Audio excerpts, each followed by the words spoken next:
आज का हमारा टॉपिक है cognizance, chapter 15, condition requisites for initiation of proceedings. देखिए, हम डिस्कस करेंगे, पढ़ेंगे, देखेंगे कॉग्निजेंस क्या है, कब कॉग्निजेंस लिया जाता है, किन चीज़ों पर कॉग्निजेंस लिया जाएगा क्या पुलिस रिपोर्ट पर लिया जाएगा, कंप्लेंट पर लिया जाएगा, या सो मोटो लिया जाएगा। ठीक है, देखते हैं, पढ़ते हैं। So first of all, we have to know what is cognizance. What is cognizance? When cognizance occurs,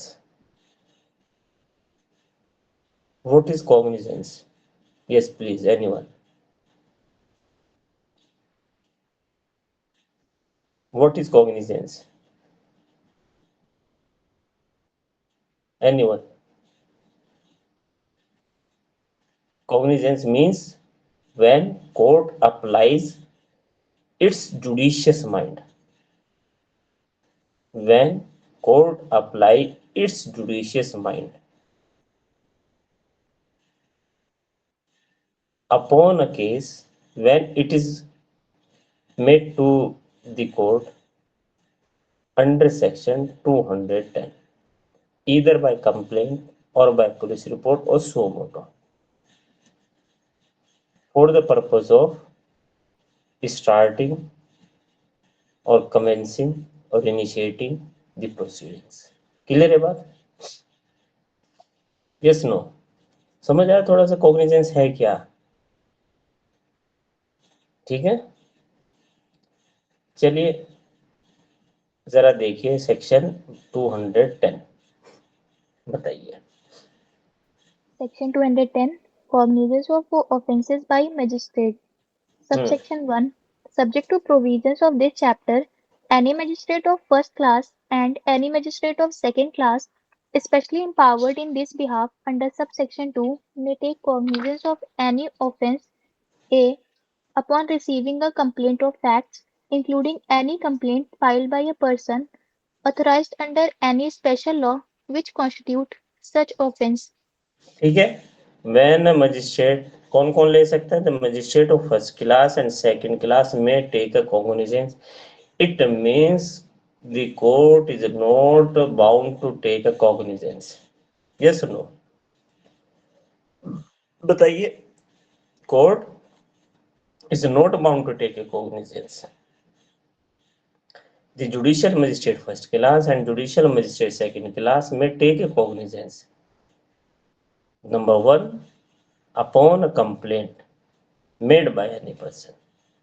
Second, upon a police report made to a magistrate under section, कौन से सेक्शन में थी? 193 clause 3 and by suo motu, when a court seems fit that it has to apply his judicious mind upon any case. Court suo motu ले सकती है, पहले complaint पे ले सकती है, सेकंड पुलिस रिपोर्ट पे ले सकती है, और third upon information received from any person और ऑन हिज नॉलेज, खुद की नॉलेज पर, that is something about suo motu। ठीक है, कॉग्निजेंस कौन ले सकता है? Judicial magistrate first class, second class. ठीक है, but when judicial magistrate second class can take a cognizance, the question is arises when judicial magistrate second class। इस question को डिस्कस करने से पहले देखिए, where any cognizance has been taken by a court which is not competent, उस court ने लिया जिसकी जुरिस्डिक्शन नहीं दिया, जो कॉम्पिटेंट नहीं था कॉग्निजेंस लेने के लिए, what will be the effect? Where such cognizance has been taken by a court upon a complaint, complaint पे लिया है, section 210 clause 1 sub clause A. बताइए क्या इफेक्ट होगा? सर विशेष नहीं होगी। प्रोसीडिंग विशेष नहीं होगी। सेक्शन 506 क्लॉज 1 सब क्लॉज, बताइए ई। जी सर 506E। उसके बाद आइए, where any complaint, where any cognizance has been taken by magistrate, पढ़ दीजिए उसको जाके जल्दी से। Section 506E If any magistrate not empowered by law to do any of the following thing, namely to take cognizance of an offence under clause A or clause B of the subsection 1 of section 210, समझ गए? Clause A और clause B के 210 में अगर कोई cognizance लेता है, magistrate empowered नहीं है, ले लिया है, तो proceeding shall not vitiate. Is it clear to you everyone? Clause A में भी, बी में भी पुलिस ऑफ, लेकिन अगर सुओ मोटो लेता है, वेयर सुओ मोटो कॉग्निजेंस लिया और उस कोर्ट ने लिया which is not empowered to take a cognizance, what will be the effect? so proceeding vitiate हो जाएगी अंडर अंडर सेक्शन 507 के. 507 सबसेक्शन 1 के. देखिए, If any magistrate not being empowered by law in this behalf does any of the following things, namely, take cognizance of an offence under clause C of subsection 1 of section 210. अच्छा, ये जो आप सोच रहे होंगे यार ये सब जगह क्यों बता रहे हैं, बहुत सवाल यहाँ से आते हैं, समझ रहे हैं आप? जान लीजिए. देखिए वाई, अच्छा, क्लोज 1 ए और 1 बी को क्यों जो है विशिएट नहीं होगी और सी में क्यों विशिएट होगी, बताइए मुझे, any reason?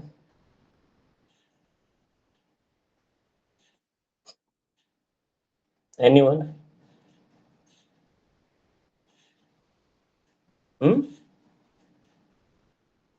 Because a police report may be given to a court which is not empowered to take a cognizance, दे दिया किसी इमरजेंसी में, लेकिन the court which is not empowered to take a cognizance cannot take cognizance suo motu. वो suo motu तो empowered ही नहीं है ना. Are you getting the point? Next आइए. अब suo motu cognizance, अब जल्दी से बताइए कि कौन empowered करेगा? Who will empower the magistrate second class to take a cognizance? Who? Subsection says Chief Judicial Magistrate. बड़े Subsection बड़े 2nd. The Chief Judicial Magistrate may empower any magistrate of second class to take cognizance under subsection 1 of such offences as are within his competence to inquire into or try. अच्छा, अभी हमने कहीं पढ़ा था कि कुछ और मामला था जहाँ सेकंड क्लास को कोई और कोर्ट एम्पावर कर रही थी, क्या मामला था? हाई कोर्ट एम्पावर कर रही थी, किस मामले में? इन केस ऑफ, बताइए, रिमांड. 187 की क्लॉज 2 में, जब आप 187 की क्लॉज 5 थी शायद, है ना? देख लो एक बार जाके, कौन एम्पावर्ड कर रहा था? High court. याद रखिए कि रिमांड के मामले में जो हाई कोर्ट एम्पावर, लिख लेना दोनों एक ही जगह ताकि कंफ्यूजन ना हो, समझ रहे हैं? रिमांड वही सेकंड क्लास देगा जिसको हाई कोर्ट एम्पावर करेगी, और यहाँ जो है कॉग्निजेंस वो मजिस्ट्रेट सेकंड क्लास ले सकता है जिसको सीजीएम एम्पावर करे. बताइए किसी को दिक्कत परेशानी? एक आपने मैगजीन सुनी होगी, नेमो जुडेक्स कॉजा इन सुआ, क्या मतलब है इसका? So no one can be a judge in his own case. No one can be in its own cause. खुद के मामले में कोई जज नहीं हो सकता. अब ट्रेनोमा is a judicial magistrate first class at Udaipur. She has taken a cognizance in a case suo motu, and then she, जब इन्होंने खुद लिया इसका मतलब तो ये है ना कि she may be biased. Yes, no? Because उन्होंने खुद ही कॉग्निजेंस लिया, आप खुद ही उसका ट्रायल, इंक्वायरी और ट्रायल करेंगे? नहीं नहीं, को यहाँ पर हमारा प्रोविजन कहता है ऐसे मामले में जहाँ सुओ मोटो कॉग्निजेंस लिया गया है, ऐसे मामले में एक्यूज से मजिस्ट्रेट पूछेगा, कहने लगे you have a right to transfer your case from this court to another court which can inquire into and try a case. पढ़िए जरा next. Section 211. Transfer on application of accused. When a magistrate take cognizance of an offence under clause C of subsection 1 of section 210, the accused shall, before any evidence is taken, be informed that he is entitled to have the case inquired into or tried by another magistrate, and if the accused or any of the accused, if there be more than one, objects to further proceeding before the magistrate taking cognizance, the case shall be transferred to such other magistrate as may be specified by the chief judicial magistrate in this behalf. बताइए मुझे किसको समझ नहीं है बात? किसी को नहीं है? चलिए बहुत बढ़िया, आनी भी नहीं चाहिए थी, है ना? आ गई ना समझ में? जी सर, अभी तो आपने बताया ना कि वो खुद के मामले में सुनवाई नहीं करेगा, वही तो लिखा है इसमें। समझ में आ गया ना भैया सबको? हाँ, देखिए याद रखिएगा, बहुत इम्पोर्टेंट है ये पॉइंट आप लोगों के लिए। अच्छा, why only CGM is empowering? Why CGM is empowering? अब बताइए मुझे। Tehsil, why CGM is empowering?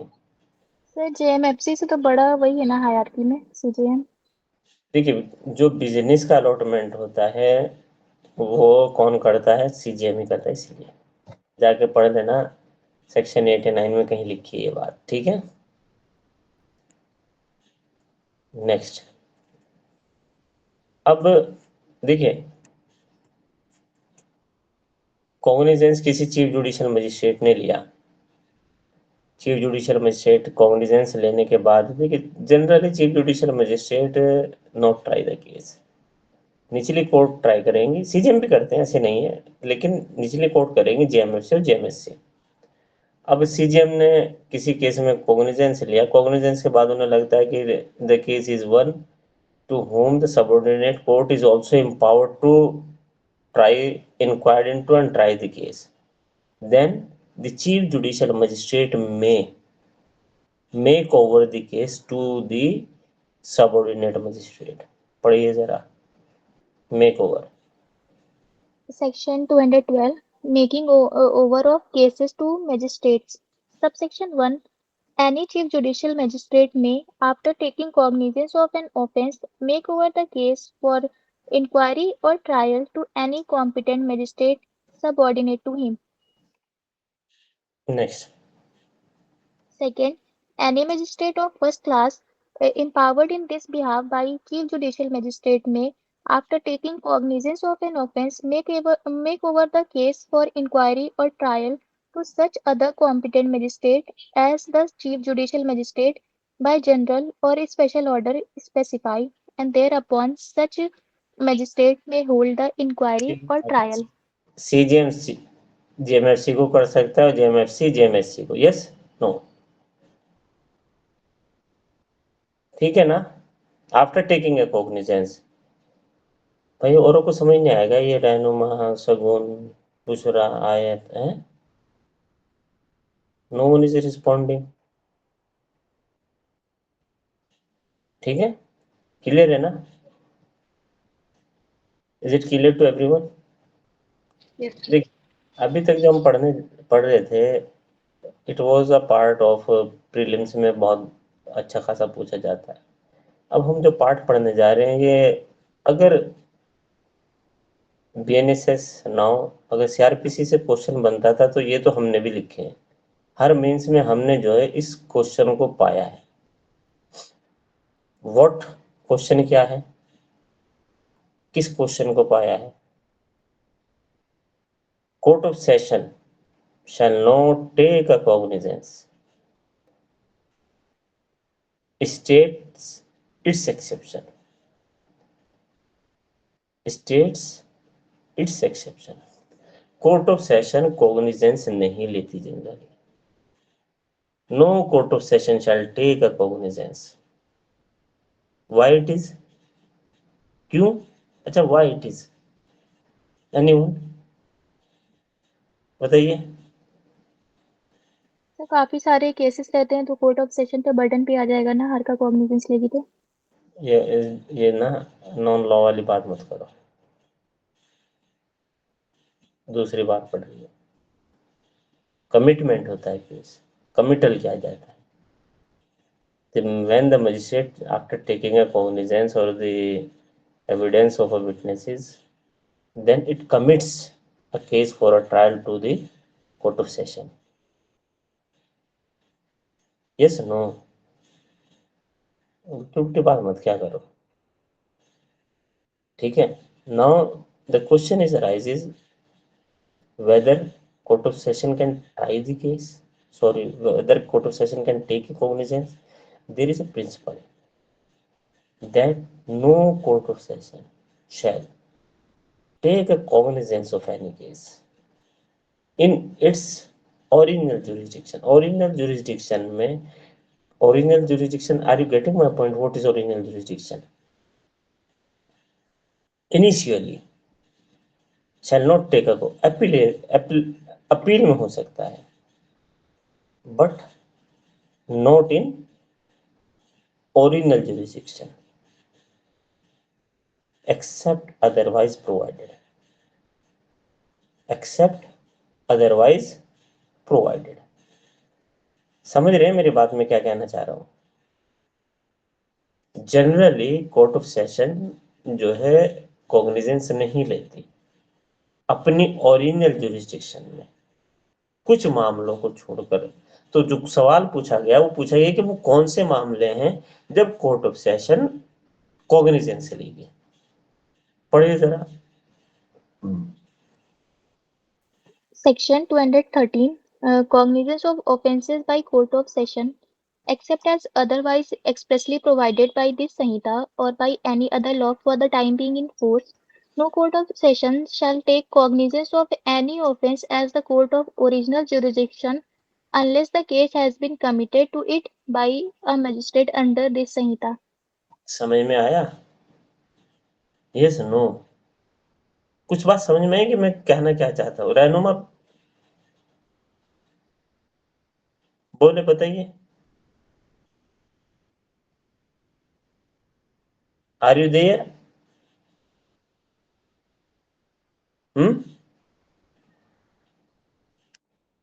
बताइए, माइक ऑन कीजिए भाई, बताइए वेदर कोर्ट ऑफ सेशन, क्या कोर्ट ऑफ सेशन नहीं ले सकता कॉग्निजेंस? ले सकता है। कौन से मामले हैं वो हम पढ़ते हैं, जरा देखते हैं। याद रखिए, बहुत इंपॉर्टेंट क्वेश्चन है, बहुत ही अच्छे से आपको पढ़ना है। अब यहीं लिखिए, इसके पास ही लिखिए, इसी सेक्शन पे 213 के ऊपर लिखिए 222 clause 2, 222 clause 2 and section 237, sorry 260 and section 260। अब ये आपको बताएगा कब कोर्ट ऑफ सेशन कॉग्निजेंस लेगी। तो आइए, इन case of a deformation, in case of a defamation of a higher dignitaries, court of session shall take a cognizance upon a complaint. No FIR, no NCR has to be made where an offense of defamation has been committed against President of India, Vice President of India, and administrator of a state, and the other public servant of higher dignitaries. No FIR, no NCR has to be lodged, but a complaint has to be made by a public prosecutor within a period of 6 months that offense of section 356 under BNS has been committed against such dignitaries. Is it clear to you? And the notice of a complaint, notice of the same shall be served to the accused. Accused को तो notice दिया जाएगा ना कि आपने ऐसा किया है, हम आपके अगेंस्ट कंप्लेंट ला रहे। कौन लाएगा कंप्लेंट? ये सब मिलेगी आपको, बात लिखी, जल्दी से बताइए। नंबर 1 कौन कंप्लेंट करेगा? PP, public prosecutor. कितने दिन के अंदर? 6 महीने। हाँ बताइए जल्दी से शकुंदा। कोई क्वेश्चन? 6 महीने के अंदर। उसके बाद नोटिस दिया जाएगा। किसको नोटिस दिया जाएगा? एक्यूज पर्सन को। प्रीवियस सैंक्शन लेनी होगी, प्रीवियस परमिशन लेनी होगी। अगर स्टेट गवर्नमेंट का है तो स्टेट गवर्नमेंट से, और अगर पब्लिक सर्वेंट दूसरे हाई डिग्नेटरीज है तो स्टेट अफेयर से, और अगर सेंट्रल गवर्नमेंट के हाई डिग्नेटरीज है तो सेंट्रल गवर्नमेंट की परमिशन से। सर मेरा एक क्वेश्चन था। जी। सर हम जनरली ऐसे पढ़ते हैं तो उसमें ये आता है कि जब वो ये राष्ट्रपति या जो भी होते हैं, जब तक वो अपने पद पे हैं तो उनके ऊपर कोई भी आपराधिक कार्रवाई नहीं की जा सकती है। जी। तो सर ये तो बीएनएस में आता है डिफेमेशन, जी। तो सर उनके ऊपर परिवाद कैसे फाइल हो गया? अच्छा, ये उनके खिलाफ बात हो रही है? नहीं सर, दोबारा बता दीजिए, शायद मैं समझ नहीं पाई हूँ। मैं कह रहा हूँ जब उनके अगेंस्ट ऑफेंस किया गया है। हाँ हाई तो वही खिलाफ एंट्री हो गया। अरे यार, एक बात बताइए, अब राष्ट्रपति है, राष्ट्रपति को आपने डिफेम किया कि हमारी हमारी जो राष्ट्रपति हैं अभी, वो जो है गुड कंडक्ट के नहीं है। अच्छा। By publish you have written an article against the president of India. You have written an article against the government, against the governor of the state, that they are not a good conduct. They are ठीक involving in the fraud cases. They are involving in the forgeries. Something like that. समझ रहे हैं? ठीक ठीक ठीक। समझिए, पहले आगे पढ़िए भाई Tazeen. Section 222 Prosecution for defamation. हाँ, Second ना? पहले पहला बता दो, तभी तो समझ में Subsection 1 ji. No court shall take cognizance of an offence punishable under Section 356 of the Bharatiya Nyaya Samhita except upon a complaint made by some person aggrieved by the offence. समझ रहे हैं? एग्रीड हुआ है, लेकिन नहीं, यहाँ पर कंप्लेनांट जो होगा वो राष्ट्रपति नहीं होगा। राष्ट्रपति के बिहाफ पर कौन होगा? Public prosecutor. पढ़िए, अब आपको सब समझ आ जाएगा। Provided that where person is नहीं a भैया, child.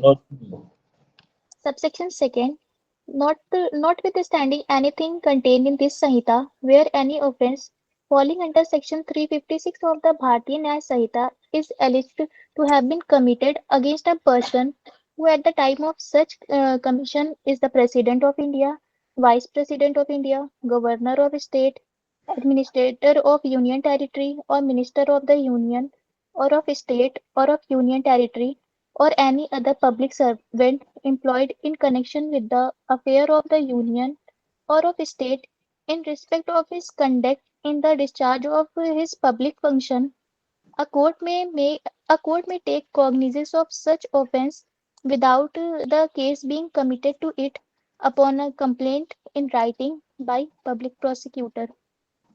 जी बताइए, क्लियर है बात? किसको क्लियर नहीं है? 190 सॉरी 213 की जो बात है वो क्लियर हुई? जल्दी से बताइएगा। अब किसको दी जाएगी? अब जो ये एप्लीकेशन है, एप्लीकेशन के बाद नोटिस सर्व किया जाएगा, क्योंकि बिकॉज ऑडियो अल्ट्रम पार्टम no one can be condemned what unheard. पढ़िए क्लॉज 3। Subsection 3.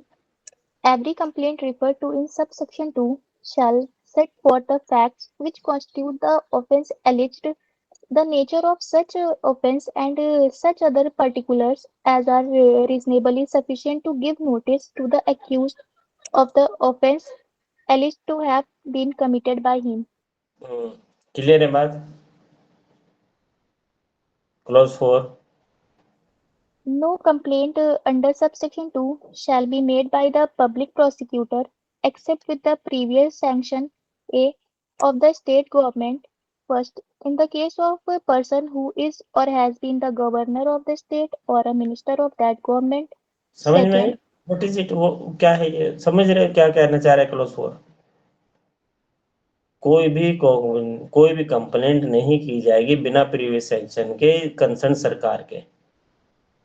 अगर वो गवर्नर है तो स्टेट गवर्नमेंट, और अगर पब्लिक एम्प्लॉय अदर कोई पब्लिक एम्प्लॉय है तो स्टेट अफेयर्स के, और अगर सेंट्रल गवर्नमेंट का एम्प्लॉय है, सेंट्रल गवर्नमेंट के पब्लिक सर्वेंट है, तो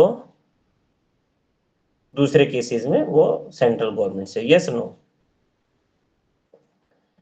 कोर्ट जो है कॉग्निजेंस नहीं लेगी अगर ऐसी कंप्लेंट कितने दिन के अंदर नहीं की गई? Close 5। Subsection 5. No court of session shall take cognizance of an offence under subsection 2 unless the complaint is made within 6 months from the date on which the offence is alleged to have been committed. Clear है बात? पहली बात, अगर ये लोग होंगे, higher dignitaries होंगे, इसके मामले में कोर्ट ऑफ सेशन जो है कॉग्निजेंस ले सकती है अगर कंप्लेंट जो है राइटिंग में पब्लिक प्रोसिक्यूटर के द्वारा दी जाती है। उसका नोटिस क्लोज 3 कहता है कि उसका नोटिस जो है एक्यूज को दिया जाएगा। क्लोज 4 कहते हैं कि अगर वो पब्लिक सर्वेंट जो स्टेट गवर्नमेंट का है, गवर्नर है, तो स्टेट गवर्नमेंट प्रीवियस सैंक्शन देगी, पब्लिक सर्वेंट है दूसरा तो स्टेट अफेयर्स देगी, और अगर अदर केसेस है सेंट्रल गवर्नमेंट का एम्प्लॉय तो सेंट्रल गवर्नमेंट देगी। फिर कह रहा है कि ऐसी कंप्लेंट लाने के लिए कम से कम ज्यादा से ज्यादा 6 महीने के अंदर अंदर ऐसी कंप्लेंट पीपी के द्वारा ले आनी चाहिए। समझ रहे हैं? अब नेक्स्ट कह रहा है कि लेकिन ऐसे मामलों में जैसे जो कंप्लेंट है पीपी ला सकता है, तो ऐसा नहीं है कि जो पर्सन खुद एग्रीव्ड है वो ना ला सके, वो भी जो है सेविंग क्लॉज करता सेव करता है, एग्रीव्ड पर्सन में also file a complaint himself. पढ़िए। Subsection 6. Nothing in this section shall affect the right of the person against whom the offence is alleged to have been committed to make a complaint in respect of that offence before a magistrate having jurisdiction or the power of such magistrate to take cognizance of the offence upon such complaint. किसको clear नहीं है बात? Clear नहीं है तो साफ साफ तो लिखा है, वो कह रहा है कि जो पावर दी गई है, जो भी पावर है कॉग्निजेंस लेने की खुद की, अरे वो क्लॉज 1 में कहा है कि कंप्लेंट लाएगा, एग्रीव्ड पर्सन कंप्लेंट लाएगा सिर्फ, लेकिन क्लॉज 2 कहता है कि nothing not with standing anything contain in this section. ऐसे जो हायर डिग्नेटरीज होगी उनकी जो कंप्लेंट लाएगा वो पीपी लाएगा, लेकिन जो जनरल पब्लिक है वो तो खुद ही लाएगा ना कंप्लेंट। लेकिन यहाँ जो है फिर भी क्लॉज 6 में कह दिया गया है कि जो भी पावर है किसी पर्सन की वो खुद भी कंप्लेंट ला सकता है। ठीक है, वो यहाँ वेव्ड ऑफ नहीं की गई है। 260 आई है। अब पूछा गया प्रोसीजर क्या होगा, कौन सा प्रोसीजर फॉलो करेंगे ट्रायल करने में, इंक्वायरी करने में। कोर्ट ऑफ सेशन जो है कौन सा प्रोसीजर फॉलो करेगी बताइए। अब Section 260. Procedure in case instituted under subsection 2 of section 222. Subsection 1. A court of session taking cognizance of an offence under subsection 2 of section 222 shall try the case in accordance with the procedure for the trial of warrant cases instituted otherwise than on a police report before a court of magistrate.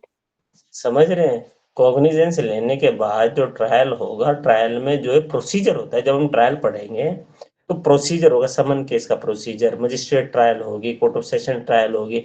Magistrate trial में जो summons case की तरह करेंगे या warrant case की तरह करेंगे या पुलिस रिपोर्ट की तरह करेंगे या कंप्लेंट पे करेंगे। तो यहाँ कह रहा है कि देखिए the court of session shall try the case in accordance with the procedure for trial, underline कीजिए, procedure for trial of warrant cases, procedure for trial of warrant cases instituted otherwise than on police report. इसको क्या कहते हैं otherwise than on police report को? Complaint. Complaint. ठीक है, किसके किसके समक्ष कंप्लेंट? Before the magistrate. हो सकता है कि यहाँ पर क्योंकि सवाल पूछे गए यहाँ से, होता है before the court of session, before the high court, कौन सा प्रोसीजर अप्लाई किया जाएगा बताइए? The court of session shall try the case with the procedure for a trial of a warrant case is instituted otherwise than on police report. Instituted on complaint. Clear है ना बात? किसको clear नहीं है? ठीक है, यस नो? ऐसी जो प्रोसीडिंग होगी वो कैमरा में होगी, कमरे के अंदर होगी, इन कैमरा होगी। ठीक है, कैमरा का मतलब कमरे के अंदर, बंद कमरे में होगी। ठीक है, अगर जहां पर कंप्लेंट बनी, कंप्लेंट के बाद court finds that there is no prima facie case has been made out against a person, जिसके अगेंस्ट अब कंप्लेंट बनी है लेकिन उसके अगेंस्ट कोई केस ही नहीं पाया जाता, are you getting the point? कुछ है ही नहीं उसके अगेंस्ट, देन कंपनसेशन दिया जाएगा। कितना? 5,000 क्लोज 4 में। पढ़ लो। Subsection 4. The court shall नहीं, record. The court to shall भी पढ़ो, record. 2 भी पढ़ो, 3 भी पढ़ो, तब 4 पे आओ ना। जी sir. Subsection 2. Every trial under this section shall be held in camera if either party thereto so desires, or if the court thinks fit so to do. Hmm, Subsection 3. If in any such case the court discharges or acquit all or any of the accused and is of the opinion that there was no reasonable cause for accusation against them or any of them, it may, by its order of discharge or acquittal, direct the person against whom the offence was alleged to have been committed, other than the President, Vice President, or the Governor of State, Administrator of the Union Territory, to show cause why he should not pay the compensation to such accused or to each or any of such accused where there are more than one. ठीक है, इन लोगों के अलावा, लेकिन इन लोगों के अलावा कौन? ये जो प्रेसिडेंट, वाइस प्रेसिडेंट वगैरह हैं, इनके अलावा कितना है कंपनसेशन दिया जाएगा? कितना दिया जाएगा मैक्सिमम? क्लोज 4 में 5,000, पहले ही 1,000 हुआ करता था। चलिए ठीक है, अब देखिए, अब ये क्लोज 5 पढ़िए। Subsection 5. Compensation awarded under subsection 4 shall be recovered as if it were a fine imposed by magistrate. Why this word has been given? ऐसे ऐसे लिया जाएगा जैसे फाइन। बताइए भाई तजीन, क्यों ये वर्ड यूज हुआ है? माइक ऑन कीजिए, बताइए क्यों ये वर्ड यूज हुआ है? तो याद नहीं आ रहा है। याद नहीं आ रहा? बुशरा, आप तो बहुत नॉलेजेबल है, आप बताइए why the fine word has been given here? क्यों इन्होंने स्पेशली ये सर इसलिए तो नहीं कि इनकेस फाइन ना दे पाए तो फिर जेल में भी डाल देंगे, जी पनिशमेंट मिलेगी। जी, पढ़ा है ना बीएनएस में आपने? जी सर वही याद नहीं आ रहा था। बस फाइन नहीं दे पाता तो क्या होगा उसके साथ? उसे जेल करिए ना। Are you getting the point? Compensation पे कहाँ जेल है? कहाँ लिखा है कि कंपनसेशन पे जेल होगी? Are you getting my point?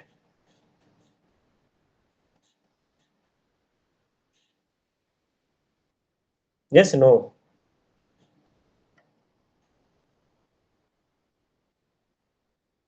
जी, किसी को कोई दिक्कत परेशानी यहाँ से? तो क्लियर है ना बात? क्लॉज 6 और पढ़ दीजिए। Subsection 6. No person who has been directed to pay compensation under subsection 4 shall, by reason of such order, be exempted from any civil or criminal liability in respect of the complaint made under this section. ठीक है ना, कोई भी person जिसके against ऐसे compensation की बात की गई है उसको एग्जेप्ट नहीं किया जाए किसी क्रिमिनल और सिविल प्रोसीडिंग से। मान लिया किसके लिए? क्रिमिनल या सिविल प्रोसीडिंग, मलेशियस प्रोसिक्यूशन का केस भी उनके अगेंस्ट लाया जा सकता है। चलिए, मामला समझ आया? No court of session shall take a cognizance of any offence in its original jurisdiction states its exception। Exception लिख के पता लग गया? प्रोसीजर फॉर ट्रायल कैसा होगा? The court of session shall try a case as it is instituted a warrant case otherwise than on police report by magistrate. Yes, no? किसको ये समझ नहीं आया? सबको समझ आ गया है ना? चलिए बैक टू वेदास, वहीं आ जाइए जहां थे। ठीक है, अब एक रूल हमने पढ़ा है सिविल लॉ का। सिविल लॉ का रूल है लोकस स्टैंडाई। व्हाट इट मींस बताइए। Sir, aggrieved party can approach the court and seek the remedy. Yes, only an aggrieved party may approach the court for seeking a remedy. The person who have no, to whom no loss has been done, how he can seek a remedy? Yes, no?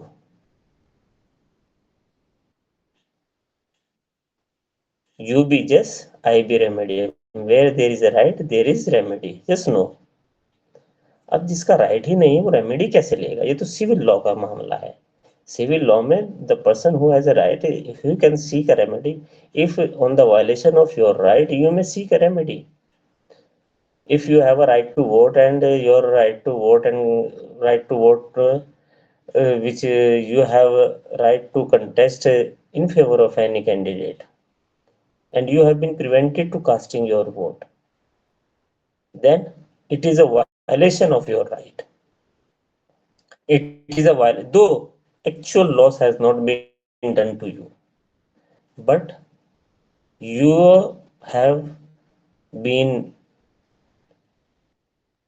done, and the loss which you have been suffered is a legal loss, legal damage, है ना? Legal damage आपको हुआ है तो you have a right, आपके पास right है, you may seek a remedy, you may seek a remedy against such violation. इस civil law है लोकस स्टैंडाई. जो पर्सन एग्रीव्ड है, जो विक्टिम है, विक्टिम ही पर्सन जो है जा सकता है कोर्ट में. लेकिन क्रिमिनल लॉ कहता है कि in case any offence is committed, the offence is not committed against a particular person but it is committed against state. ये रूल पता है कि नहीं? ऑफेंस किसके अगेंस्ट होता है? स्टेट के अगेंस्ट होता है. Yes, no? ठीक है, so when offence is committed against state, state is has a locus standi. ठीक है, अब कोई भी पर्सन आपने देखा कि आपने कॉल की सर यहाँ पर ए ने बी को जो है चाकू से मार दिया, पुलिस आती है, पुलिस क्या करती है आपकी तरफ से, अगर if you want to lodge a complaint, वो एक तहरीर लिख लेते हैं. Yes, no? आपके अगेंस्ट तो नहीं हुआ ऑफेंस, ऑफेंस स्टेट के अगेंस्ट हुआ, स्टेट ने तो नहीं बताया, आगे आपने बताया, हो गया. Now the question is arises whether in criminal law rule of locus standi applicable. क्या लोकस स्टैंडाई का जो रूल है वो क्रिमिनल लॉ में अप्लाई होता है? क्या वही पर्सन जो है कंप्लेंट कर सकता है जो एग्रीव्ड है, जो विक्टिम है? Yes, there are the cases from section 215 to 222 in which it has been mentioned only an aggrieved person may file a complaint or on behalf of the aggrieved person, no other person. मतलब कि कोई जाके नहीं complaint कर सकता, कोई भी जाए कंप्लेंट कर दे, कोई भी जाए फायर करा दे. Yes, no? बताइए जल्दी से. ये वाले केसेस है जिसमें खाली वही पर्सन करेगा जो एग्रीव्ड है या उसके बिहाफ पर कोई जिसको वो इंपावर कर रहा है. 215 पढ़िए. Section 215. Prosecution for contempt of unlawful authority of public चलिए servant. इससे पहले एक और सेक्शन हमको पढ़ना है, कॉग्निजेंस. जो लिया जाता है, in how many days the court shall have the cognizance. What is the limitation period? There is a limitation period of taking a cognizance. Cognizance लेने का लिमिटेशन पीरियड है. अगर ऑफेंस इतने से पनिशेबल है तो इतने दिन में कॉग्निजेंस लिया जाएगा, इतने दिन से पनिशेबल, इतने साल के लिए पनिशेबल है तो इतने दिन में कॉग्निजेंस लिया जाएगा, इतना है तो इतना। ये दिया गया, where it is been mentioned. Sir 514 clause 2 में। पढ़िए। Section 514 bar to taking cognizance after lapse of period of limitation. Subsection 2 the period of limitation shall be a 6 month if the offence is punishable with fine only. अगर कोई offence जो है fine से punishable है तो limitation period कितने दिन में जो है कॉग्निजेंस है? 6 महीने। Next. B 1 year if the offence is punishable with imprisonment for a term not exceeding 1 year. ठीक है, next. 3 years if the offence is punishable for a term exceeding 1 year but not exceeding 3 years. ठीक है ना, तो period of limitation कितना होगा? अगर कोई ऑफेंस जो है 6 फाइन से पनिशेबल है तो 6 महीने के अंदर अंदर कॉग्निजेंस लिया जाएगा, और अगर 1 साल तक के लिए पनिशेबल है तो 1 साल, और 1 साल से ऊपर है या 1 साल से ऊपर है, 3 साल से कम है तो 3 साल। ठीक है। और अगर 2 साल से पनिशेबल है तो Sir 3 years. दूसरा, where an offense is punishable with 2 years, what shall be the limitation period? जी सर नहीं समझ में आया मैं। चलिए, ये मेरी ड्यूटी है कि मैं I have to pinch you, then I have to ask in each and every instance whether you have understood or not, because it's my compulsion. No sir, बस यही नहीं समझ आ रहा। जो पूछे वो समझने है, जो ना पूछे वो समझ आ रहा है। Is it my compulsion to ask you again and again whether you have understood or not? Please. कहने का मतलब ये है, देखिए कह रहा है कि सेक्शन 514 कहता है bar to taking cognizance after lapse of period of limitation. कह रहा है कि कुछ पीरियड के बाद कोर्ट कॉग्निजेंस नहीं लेगी। तो क्लॉज 1 कहता है कि no court shall take cognizance of any offence of category, जो सब क्लॉज 2 में दी गई है, after the expiration of the period of limitation. अगर लिमिटेशन पीरियड एक्सपायर हो गया, वो कह रहा है कि अगर ऑफेंस जो है फाइन से पनिशेबल है खाली, और 6 महीने के बाद कोर्ट कॉग्निजेंस नहीं लेगी। 6 महीने के बाद जो आप चार्जशीट लेके आ रहे हैं कि सब आप इस पे कॉग्निजेंस ले लीजिए, court shall not take cognizance. फिर कह रहा है कि अगर offence is punishable with 1 year, 1 साल तक के लिए punishable up to 1 year, limitation period 1 साल होगा। ठीक है, 1 साल तक आइए कोर्ट कॉग्निजेंस ले लेगी। लेकिन ऑफेंस जो है 1 साल से ज्यादा पनिशेबल है, 3 साल से कम है, तो लिमिटेशन पीरियड कितना है? 3 years। 3 ईयर। लेकिन Tazeem Raza Khan, offence is punishable with more than 3 years, 4 साल पनिशेबल है।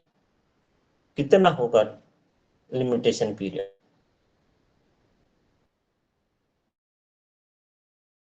माइक ऑन कीजिए पहले तो एकदम से। सर फिर वो लिमिटेशन एक्ट में फॉल करेगा। अरे लिमिटेशन पीरियड ही नहीं होगा यार, क्रिमिनल लॉ पे लगता है कि लिमिटेशन एक्ट। अपील हो रही है यहाँ, पता नहीं कहाँ कहाँ से पढ़े हो, समझ में नहीं आता। अगर तुम लोगों को सब चीजों पे पॉइंट आउट ना किया जाए तो सच में तुम तो बुद्धू के बुद्धू चले जाओगे, कोरे बिल्कुल। It's my duty to tell you each and every point, though you have not understood. ये मेरी ड्यूटी है कि मैं तुम्हें बताऊं, है is it my duty? Sir duty नहीं सर, मेरे दिमाग में ये क्वेश्चन आया था पर सर फिर उसे पूछो तो आप डांट देते हैं कभी कभी, इसलिए नहीं पूछता। तो कहते हैं क्वेश्चन इररिलेवेंट है। मतलब मैं क्वेश्चन पूछने पे डांट देता हूँ? नहीं नहीं सर, मेरे ज्यादातर क्वेश्चन इररिलेवेंट रहते हैं इसलिए नहीं पूछा था। तो पूछ समझिए ना अपने आप को फिर कि why you are asking irrelevant questions. ये रेलिवेंट है। तो मेरे दिमाग में कई सारे क्वेश्चन आ जाते हैं इसलिए। You must have to ask. ठीक है, चलिए आइए 215। Section 215. Prosecution for contempt of lawful authority of public servant for offences against public justice. Contempt of a court. In case of a contempt of a court, court का contempt किया है, lawful authority का contempt किया है public servant की, no court shall take a cognizance, कोई court cognizance ले until and unless the complaint has been made in writing. Underline कीजिएगा, कंप्लेंट राइटिंग में होनी चाहिए। समझ रहे, किसके द्वारा? बाय पब्लिक सर्वेंट, तभी कोर्ट कॉग्निजेंस लेगी, अदरवाइज कोर्ट कॉग्निजेंस नहीं लेगी। No oral complaint has to be made. Clear? Next 216. Section 216. Procedure for witnesses in case of threatening, etc. A witness or any other person may file a complaint in relation to an offence under Section 232 of the Bharatiya Nyaya Samhita. ठीक है, section 232 में जो है BNS के, कोई भी person witness और उसके ब्याह पर कोई भी पर्सन कंप्लेंट कर सकता है। No FIR and NCR where it has been threaten. Zahira Sheikh Habibullah का केस इसमें, यस नो? नेक्स्ट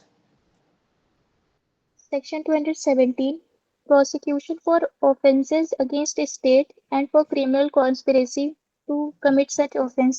देखिए, ऑफेंस अगेंस्ट स्टेट या क्रिमिनल कॉन्स्पिरेसी के मामले में क्या है? No court shall take a cognizance, कोई कोर्ट कॉग्निजेंस नहीं लेगी जब तक के previous sanction of the state government और central government has been taken, जब तक के स्टेट गवर्नमेंट और सेंट्रल गवर्नमेंट की प्रीवियस सैंक्शन ना हो जाए। और in case of an offence where has been committed under section 197 clause 2 and 3 and section 353 BNS criminal conspiracy, then district magistrate, जब तक के डिस्ट्रिक्ट मजिस्ट्रेट प्रीवियस सैंक्शन ना दे दे, no complaint has to be made. ठीक है, next prosecution of जजेस and public servant. Prosecution of जजेस और पब्लिक सर्वेंट के मामले में जो है with the previous sanction of the concern government, concern government की ही कंप्लेंट पर, कंसर्न गवर्नमेंट से ही प्रीवियस सैंक्शन के बाद किसी भी जजेस का या मजिस्ट्रेट का जो है रिमूवल हो सकता है, उसके अगेंस्ट कॉग्निजेंस लिया जा सकता है। पढ़ लीजिए। Section 218. Prosecution of judges and public servant. Subsection 1.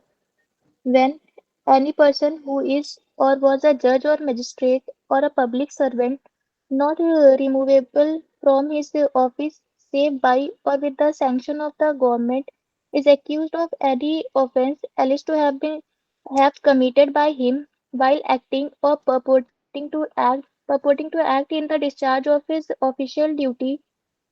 No court shall take cognizance of such offence except with the previous sanction, save as otherwise provided in the Lokpal and Lokayukta's Act 2013. लोक आयुक्त के act को छोड़कर कोई भी take cognizance नहीं, वो अलग उसमें लिया जा सकता है कॉग्निजेंस, लेकिन लोकपाल के अलावा इन case of the person employed और क्लॉज ए देखिए, एज अ केस में भी was at the time of commission of एलिज्ड offence employed in connection with the affairs of union और सेंट्रल गवर्नमेंट, वहां की सरकार देगी, और स्टेट गवर्नमेंट है तो स्टेट गवर्नमेंट देगी। क्लियर है?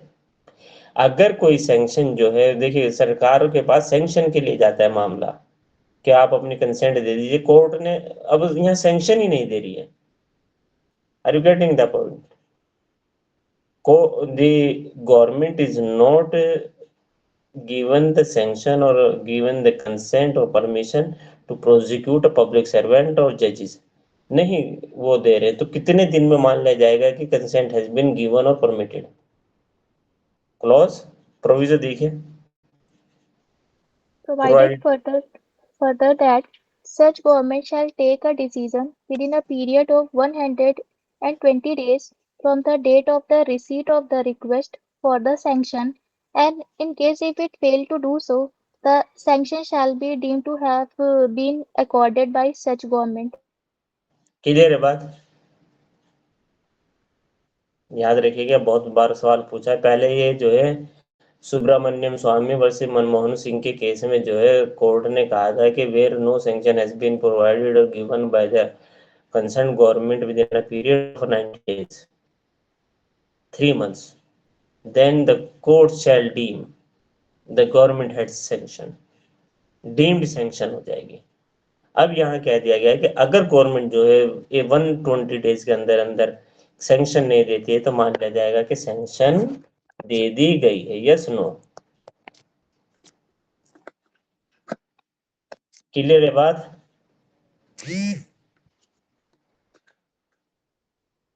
नेक्स्ट, ठीक है। अब 219 Section 219 Prosecution for offences against marriage. Subsection 1 No court shall take cognizance of an offence punishable under Section 81 to 84, both inclusive of the Bharatiya Nyaya Sanhita, except upon a complaint made by some person aggrieved by the offence. समझ रहे हैं? Section 81 से लेके 84 तक के BNSS के किसी भी मामले में उस पर्सन के जिसके अगेंस्ट ऑफेंस हुआ है उसकी कंप्लेंट के अलावा या उसके बिहाफ पर कोई और पर्सन के अलावा कोर्ट कॉग्निजेंस नहीं लेगी। Is it clear to you? 81, 82, 83 and 84, ठीक है।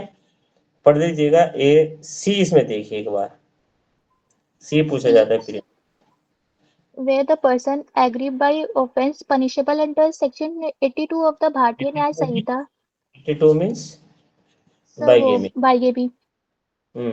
बाई गेमिंग का अगर ऑफेंस है तो Where the person aggrieved by an offence punishable under Section 82 of the Bharatiya Nyaya Sanhita is the wife, complaint may be made on her behalf by her father, mother, brother, sister, son, or daughter, or by her father's or mother's brother or sister, or with the leave of the court by any other person related to her by blood, marriage, or adoption. Clear है? चलिए, कहने का मतलब है कि यहाँ पर जो कंप्लेंट की जाएगी इन case of an offence punishable where an accused has committed an offense of bigamy, in case of a bigamy no FIR has to be lodged, no NCR has to be lodged, but a complaint has to be made by whom? by aggrieved person or on behalf of a aggrieved person, उसके papa mummy daddy है ना, और उसके रिश्तेदार blood relation में, इधर bye adoption, ये सब। Is it clear? Clause 2 Subsection 2 For the purpose of subsection 1, no person other than the husband of the woman shall be deemed to be aggrieved by any offence punishable under section 84 of the Bharatiya Nyaya Sanhita. What is Section 84?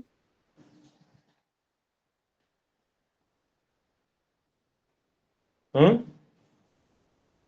What is 84? क्या कहता है 84? Sir वो जो married women के साथ जो भाग जाते हैं, मैरिड वुमेन को लेकर भाग जाते हैं. Yes, where an offence has been committed against a married women, married women को लेके एब्सकॉन्ड हो गए वगैरह, तो माना जाएगा कि उसका एग्रीव्ड पर्सन कौन है? उसका हस्बैंड है। यहीं पर एक और सेक्शन था 497 एडल्ट्री, यहाँ पर एडल्ट्री था प्लस ये था, ये दो सेक्शन थे 498 and 497 and 498 of the Indian penal code. अब यहाँ पर जो है अडल्ट्री, क्योंकि अडल्ट्री ही बीएनएस से रिमूव कर दिया गया आफ्टर द जजमेंट ऑफ,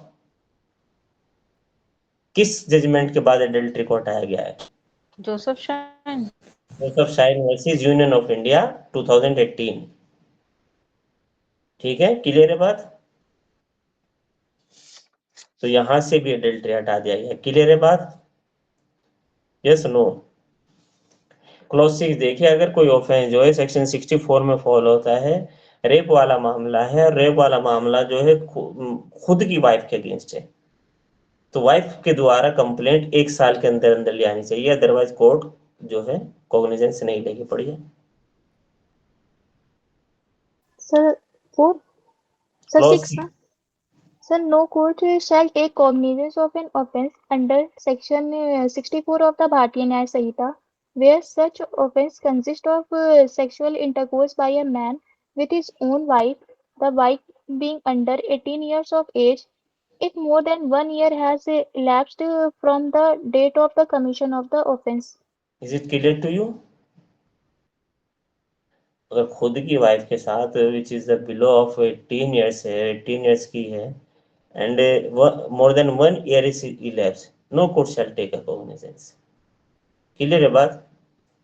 अच्छा, यहाँ पर भी जो है पहले ये एक्सेप्शन था, एक्सेप्शन 2 था ये सेक्शन 376 में, और कहा गया था कि कोई भी पर्सन जो है अगर अपनी वाइफ की जो under the age of 15 year है उसके साथ अगर कोई सेक्सुअल इंटरकोर्स करता है दैट, तो माना जाएगा कि उसने रेप किया है। क्या माना जाएगा?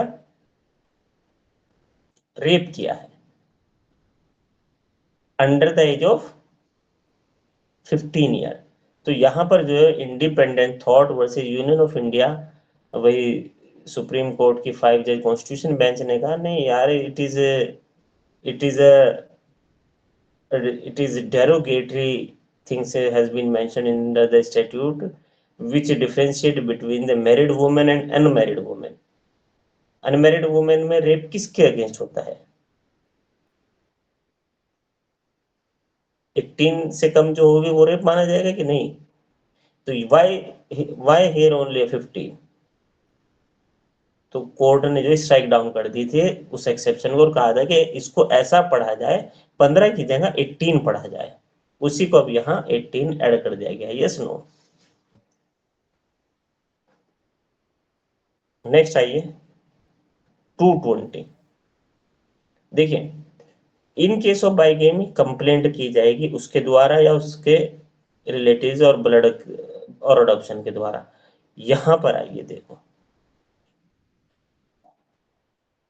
Section 220. Prosecution of offences under Section 85 of the Bharatiya Nyaya Samhita. Prosecution of an offences under section 85 क्या है?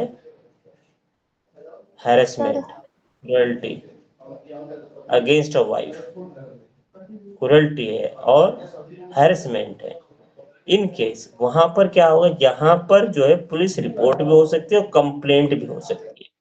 बहुत बार सवाल आया, हमने खुद गलत किया है, पूछता है कि अगर क्रुएल्टी का मामला है तो कंप्लेंट होगी, only complaint, only police report, only FIR, both none.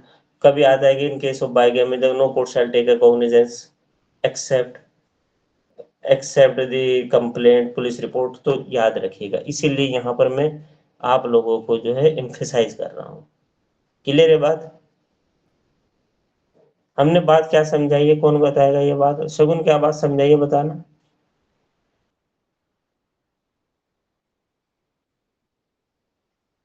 क्या बात समझाई है? सर सेक्शन 85 के अंदर कोई ऑफेंस होगा तो उसमें पुलिस रिपोर्ट और कंप्लेंट दोनों हो सकती है। अच्छा, और क्या बताया है? इसका पूर्ण कर दीजिए आप, तजीब नजा। सर पुलिस रिपोर्ट और कंप्लेंट पर सर कोर्ट कॉग्निजेंस ले लेगा।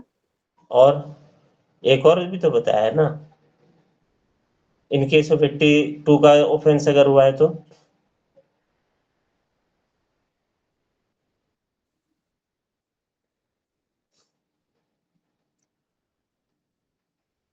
तो वहां पर सिर्फ कंप्लेंट फाइल होगी ना? वहां पर सिर्फ कंप्लेंट होगी।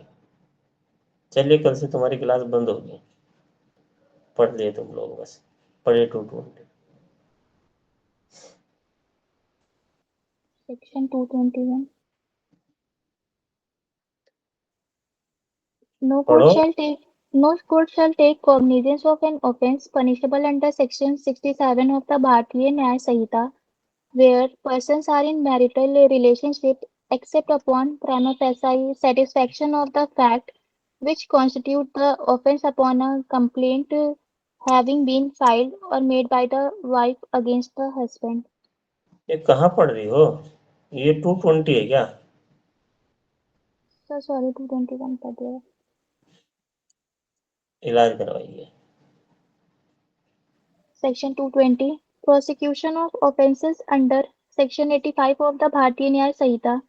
No court shall take cognizance of an offence punishable under Section 85 of the Bharatiya Nyaya Samhita, except upon a police report of the fact which constitute such offence, or upon a complaint made by the person aggrieved by the offence, or by her father, mother, brother, sister, or by her father's or mother's brother or sister, or with the leave of the court, by any other person related to her by blood, marriage, or adoption.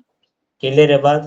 Complaint हो सकती है, police report होगी, और police report के बाद जो है complaint अगर होगी तो एग्रीव्ड पर्सन करेगा, या उसके फादर के द्वारा किया जाएगा, मदर के द्वारा जाएगा, और with the leave of the court किसी ऐसे पर्सन से, एनी अदर पर्सन से भी होगा जो बाय ब्लड उससे रिलेटेड है, या मैरिज से, अडॉप्शन से कोई. ठीक है.